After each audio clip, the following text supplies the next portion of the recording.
Baik, kasus yang terjadi pada Ibu Aliza Al-Rosyid. Jadi beliau ini 4 bersaudara ya, 2 laki-laki dan 2 orang perempuan. Ya, jadi ayahnya, ibunya sudah wafat semua, jalur ke atas, kakek nenek dan di jalur ayah sudah meninggal duluan, sehingga ahli waris yang ada hanyalah anak ya. Nah, ini ahli warisan yang ada ini sebuah rumah yang itu nanti dikontrakkan 50 juta per tahun ya. Kasusnya ini Ibu Aliza Al-Rosyid ini dia tidak mendapatkan warisan. Jadi hartanya hasil dari kontrakan rumah itu tidak dinikmati oleh Ibu Aliza, pengakuan beliau hanya dinikmati oleh 2 orang abangnya dan 1 kakak perempuannya. Dia sebagai anak bungsu, ya, anak kandung posisinya itu tidak mendapatkan bagian. Dan alasannya rumah itu tidak mau dijual dengan alasan yang macam-macam. Kan? Oke, kita bahas dulu hukum menjual aset. Jadi perlu diluruskan di sini, warisan itu pertama-tama tidak harus dijual. Ya, syariat itu memerintahkan untuk dibagi. Ya, dibagi bukan berarti dijual. Nah, bagaimana dengan aset properti misalnya, atau usaha yang terus berjalan, yang produktif, ada peternakan, yang kalau 1 hari saja telat tidak dikasih makan, ya itu bisa mati semua, ya itu kan repot.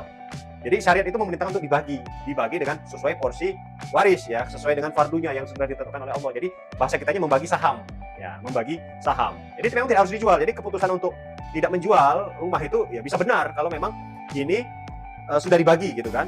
Nah, masalahnya ini kalau memang tidak dibagi, tidak juga dijual, nah ini artinya zolim. Ya, jadi bagi yang ahli waris lain, ya, dia menahan-nahan harta waris, dia menguasai secara sepihak, ya.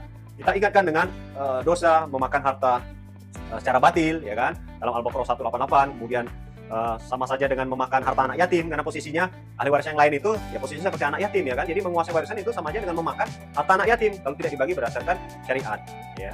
Dan dalam hukum kita juga itu bisa masuk ranah pidana ya, bisa menjadi ranah pidana juga. Oke, sebelum saya bahas bagaimana perhitungan untuk sebuah rumah yang tadi, kan rumah tadi dikontrakkan 50 juta per tahun, tapi salah satu ahli waris itu tidak mendapatkan bagian. Sehingga di sini perhitungan secara mukosamah ya, dibagi dengan perhitungan anak laki-laki 2 kali bagian dari anak perempuan. Karena anak laki-laki ada 2, anak perempuan ada 2, maka laki-laki dikali 2, perempuan 1. Jadi ini seolah-olah menjadi 6 anak ya.